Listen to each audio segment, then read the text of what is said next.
Everyone, কেমন আছো তোমরা সবাই? তোমরা তো আমার আগের মিনি ব্লগে দেখেছো আমি কাল গিয়েছিলাম আমার বড় মামাদের বাড়িতে।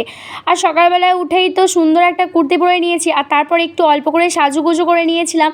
তারপরেই আমি আমার এই কানের দুলটা বের করেছিলাম, যেটা একটু বেশিই বড়, আর আমি এটা অনেক দিন আগে কিনেছি, মানে ওই 1-1.5 বছর আগে, কিন্তু আমি একবারও তেমনভাবে পরিনি। তাই আমি ভাবলাম আজকে এটাই পরি। আর যেহেতু আমি কুর্তি ফুর্তি তেমন একটা খুব একটা পরা হয় না, তাই কানেরগুলোও পরা হয় না, তাই আজকে এটাই পরে নিলাম আর সুন্দর করে রেডি হলাম। আমাকে কেমন লাগছে তোমরা জানিও। আমাদের বাড়ি থেকে মামার বাড়ি যেতে টাইম লাগে 20 মিনিট, আর তার মধ্যেই একটা রেল গেট পড়ে। আর এখানে এই ট্রেনটা তো আমি ছোটোবেলায় মামার বাড়ি যাওয়ার সময় না দেখলে আমার কেমন মনটা খারাপ লাগতো।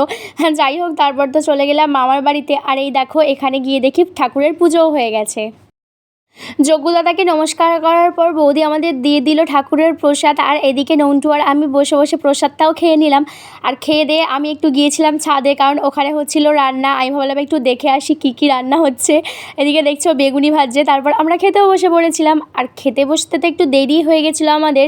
আর খাবারের মেনুতে ছিল খিচুড়ি, আলুর দম, বেগুনি, চাটনি, পাঁপড়, মিষ্টি, পায়েস। আর তারপর এখানে দেখলাম দাদা অনেক গাছও বসিয়েছে। আচ্ছা, এই গাছটার নাম কি তোমরা কি কেউ জানো? তোমরা জানলে আমায় কমেন্ট করে জানিও। তারপর চলে এসেছিলাম বাড়িতে, আর বাড়িতে এসেই তো নন্টু বাবা রথ টানতে চলে গেল। দেখতেই পাচ্ছ আমাদের বাড়ির সামনে প্রচুর রথ বেরিয়েছিল ছোট ছোট, আর নন্টুও সেখানে চলে গিয়েছিল।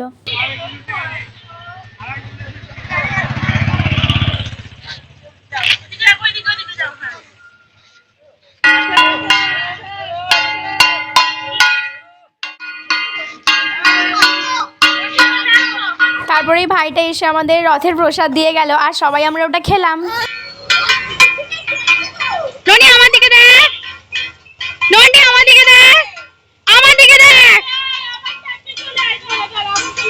আর তারপরেই সন্ধ্যাবেলা আমি বন্ধু বান্ধবের সাথে বেরিয়েছিলাম জগদীশপুরে রথের মেলা যাব বলে। আর এই দেখো, এখানে সবাই তো চলে এসছে। তারপর আমরা চলে গেলাম রথটা দেখতে। আর এত ভিড় ছিল কালকে। এমনিতেই রথের প্রথম দিন, আবার ছিল সানডে, মানে প্রচণ্ড রকমের ভিড় ছিল। তার মধ্যে একবারই মেলাতে ঝাঁক করে ঢুকেছিলাম 5 মিনিটের জন্য, সাথে সাথেই আমরা বেরিয়ে চলে এসেছিলাম। আর এসে স্কুলের সামনে সবাই মিলে বসে বসে আড্ডা দিচ্ছিলাম। গল্প করতে করতেই ভাবছিলাম আর কি করা যায়, তাই সবাই মিলে তখন ট্রুথ অ্যান্ড ডেয়ার খেলছিলাম। করিয়ে দে, চল আমার দিকে, নে বল। ডেয়ার 100 জিলিপি কিনে নেয়, কিনে হচ্ছে। ঠিক আছে, আমি জিলিপি কিনে নিয়েছি, বল আমার সাথে চল। নিয়ে যাচ্ছি।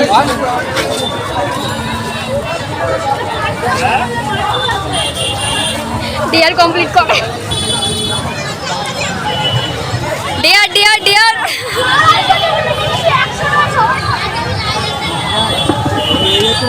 বন্ধ করে দিলাম, ডেয়ার কমপ্লিট করে দিয়ে যে কোনো কিছুটা হলেই হবে। জমজ ছেলে হোক বা জমজ মেয়ে হোক। এই তো এই শুভম শুভম শুভম ট্রুথ না ডেয়ার? আমি কোশ্চেন করব। ট্রুথ। আমি ট্রুথ কোশ্চেন বলছে, করব। নাও করো। তো রিসেন্ট 3-6 মাসের মধ্যে, ঠিক আছে, কোন মেয়েকে ভালো লেগেছে? তারা একটাই নাম বলবি সবথেকে ভালো লেগেছে। এখনই পর্যন্ত আমার কলেজে ম্যাম আছে প্রিয়া সিং, ওর নাম ভালো লেগেছে। তুই ওর সাথে রিলেশন রেখেছিস? মানে কলেজের ম্যাম, তাই তো? হ্যাঁ সেটাই। তো दूसरी के न्यूज़ लवर निकला। পটল। পটল। শুভম পটল। কেন ডেয়ার নে না, এরকম করিস কেন? আমার মতো সাহস কারণ বুকের পাটাই নেই। আমার বুকে পাঠানো। তোকে একটা ভালো কথা জিজ্ঞাসা করছি, শোন। তুই ওই মেয়েটাকে ভাই পটালি কি করে? তোকে তো এরকম ট্রুথ অ্যান্ড ডেয়ার খেলতে খেলতে আমরা প্রচুর পাগলামি করেছি, যেটা আমি তোমাদের সাথে অতটাও শেয়ার করতে পারলাম না। যাই হোক, তারপর আমরা বাড়ি আসার সময় খেয়েছিলাম চিকেন পকোড়া। এদিকে দেখা সৌরভ।